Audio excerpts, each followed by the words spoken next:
Breaking Dawn by Stephanie Meyer. Chapter 6. Later, when I woke in the dark, it was with shock.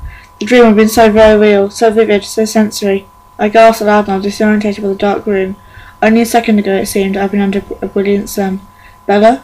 Ed whispered with his arms tight around me, shaking me gently. "Are you all right, sweetheart?" "Oh," I gasped again. "Just a dream. Not real." I saw so different tears that flowed from my eyes without warning, gushing down my face. "Bella," he said louder, alarmed now. "What's wrong?" He wiped tears away from my hot cheeks with cold, frantic fingers, but the others followed. It was only a dream. It was only a dream. I couldn't contain the low sob that broke in my voice. The senseless tears were disturbing, but I couldn't get control of the staggering grief that gripped me. I wanted so badly for the dream to be real. "It's okay, love. You're fine. I'm here." He rocked me back and forth, a little too fast to soothe. "Did you have another nightmare? It wasn't real. It wasn't real." "Not a nightmare." I shook my head, scrubbing at the back of my hand against my head. "It was a good dream." My voice broke again. "Then why are you crying?" he asked, bewildered. "Because I woke up." I wailed, wrapping my arms around his neck in a chokehold and sobbing into his throat. He laughed once at my logic, but that sound was tense with concern. "Everything's all right, Bella. Take deep breaths." "It was so real," I cried. "I wanted it to be real." "Tell me about it," he urged. "Maybe that will help." We were on the beach. I trailed off, pulling back to look with tear-filled eyes at his anxious angel's face, dim in the darkness. I stared at him broodingly as the unreasonable grief began to end. "Ed." "And?" he finally prompted. I blinked the tears out of my eyes, torn. "Oh, Edward." "Tell me, Bella," he pleaded, his eyes wild with worry at the pain in my voice. But I couldn't. Instead, I clutched my arms around his neck again and locked my mouth with his feverishly. It wasn't desire at all, it was need, acute to the point of the pain. He responded with instant, but quickly followed by his rebuff. He struggled with me gently as he could in his surprise, holding me away, grasping my shoulders. "No, Bella," he insisted, looking at me as if he was worried that I lost my mind. My arms dropped, defeated the bizarre tears spilling in a fresh torrent down my face, a new sob rising in my throat. It was right. I must be crazy. He stared at me with confused, anguished eyes. "I'm sorry," I mumbled. Then he pulled me to him, hugging me tightly to his marble chest. "I can't, Bella. I can't."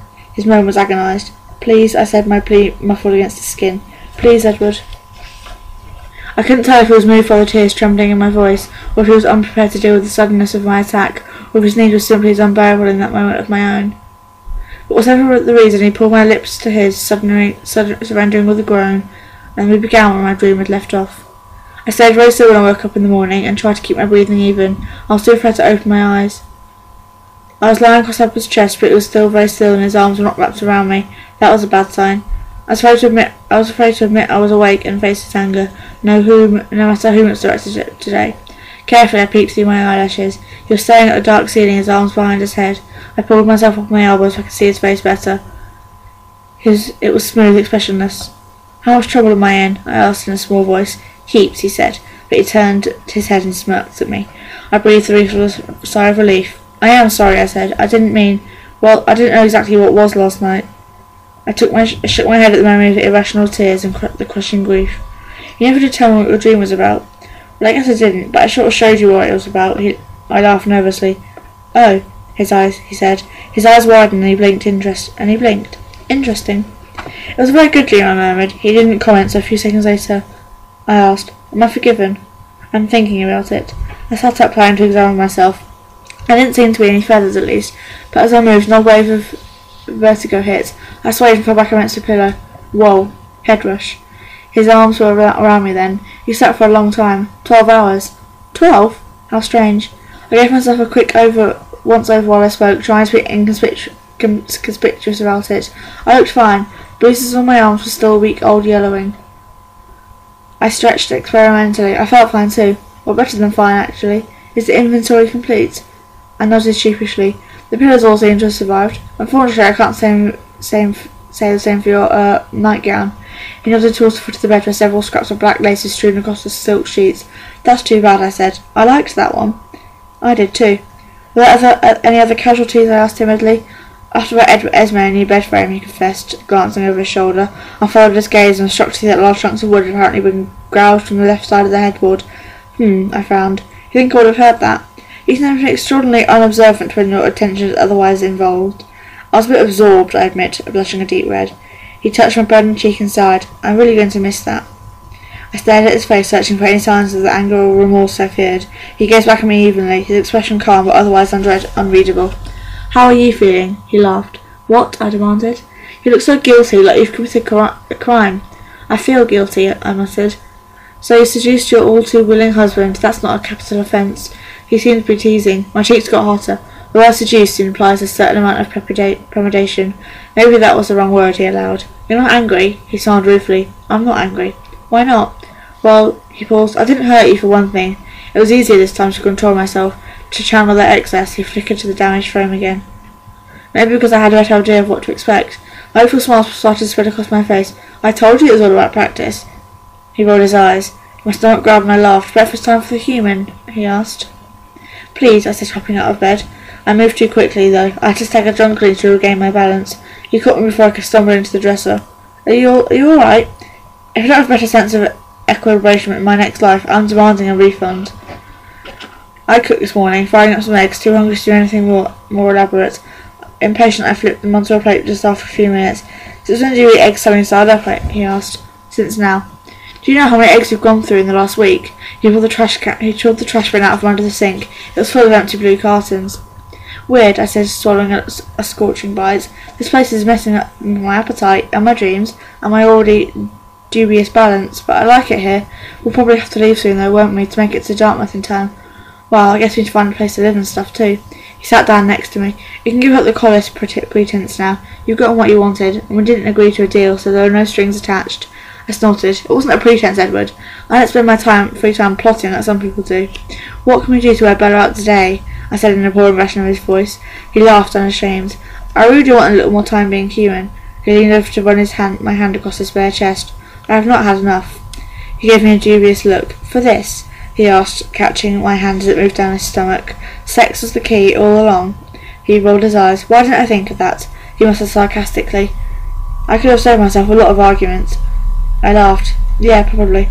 "You are so human," he said again. "I know." A hint of smile pulled at his lips. "We're going to Dartmouth." "Really?" "I'll probably fail out in one semester. I'll tutor you." The smile was wild now. "We're going to Love College." "Do you think we can find an apartment this late?" He grimaced, looking guilty. "Well, we already have a house there, just in case." "You bought a house?" "Real estate is good investment." I raised one eyebrow and then let it go. "So we're ready then. I'll have to see if we can keep your before car for a little longer.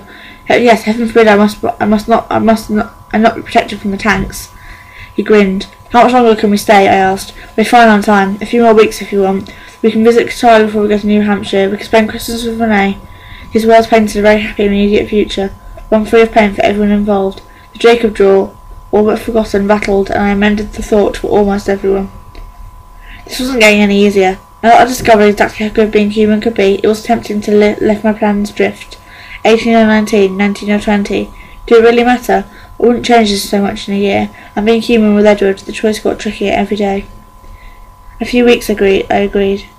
Then, because there would never seem to be enough time, I added, "So I was thinking, what I was saying about practice before." He laughed. "Can you hold on to that thought? I hear a boat. The cleaning crew must be here." He wanted me to hold on to that thought. Does that mean he's not going to give me any more trouble about practicing? I smiled.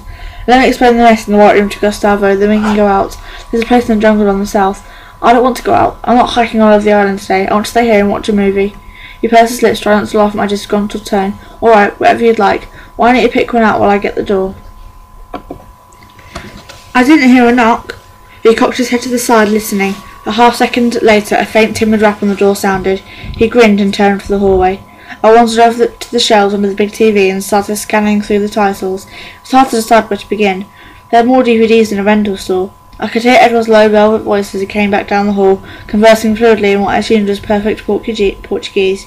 Another, harsher human voice appeared in the same tongue.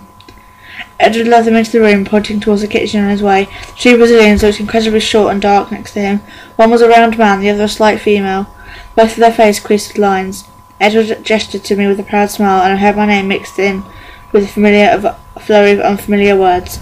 I flushed a little as I thought of the downy mess in the white room, which I would soon encounter.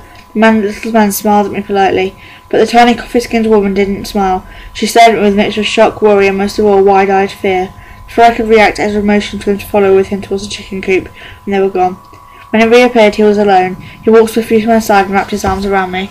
What's with her? I whispered urgently, remembering her panic expression. He shrugged, unperturbed. Kayla was part Tikuna Indian.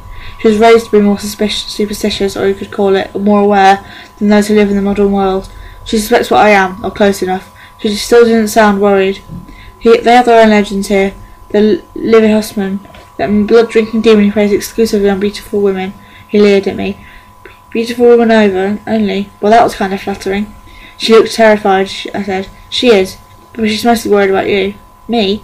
She's afraid why I have you here all alone. He chuckled darkly, then looked towards a wall of movies. Oh well, why don't you choose them for us to watch? That's an acceptably human thing to do. Yes, I'm sure a movie will convince her that you're a human. I laughed and clasped my arms securely around his neck, stretching off my tiptoes.